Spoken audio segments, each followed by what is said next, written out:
আমরা এখন ত্রিযোগী নারায়ণের পুরো দর্শনটা করাই। এইটা হচ্ছে মন্দির।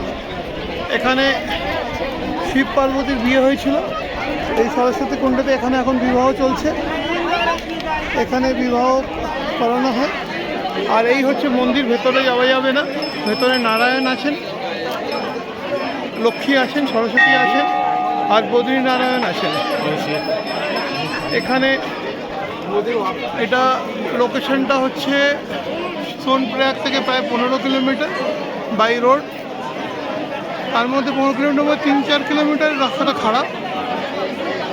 আর বলা যেতে পারে এটা আমাদের কেদারনাথের নিচের দিকে যে পাহাড়গুলো সেগুলোতে। এখানে আসাটা একটু কষ্টকর কারণ রাস্তাটা খারাপ, কিন্তু এখানকার ছাইটা খুব ভালো বলা হয়। এখানকে যাদের বিবাহ সম্বন্ধ নিয়ে ঝামেলা আছে, সেই ঝামেলার থেকে মুক্তি মানে ভালো হতে পারে।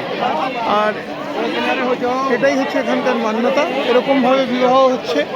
আর ওই যে ওখানে আরও বিবাহ এখানে এমনি ওরা আর কি পুজো এসছে। হ্যাঁ, পুজো করতে এসছে বিয়ের পরে। ওই ওখানে হচ্ছে, আমরা এসছি। এটা হচ্ছে আমাদের পজিশন।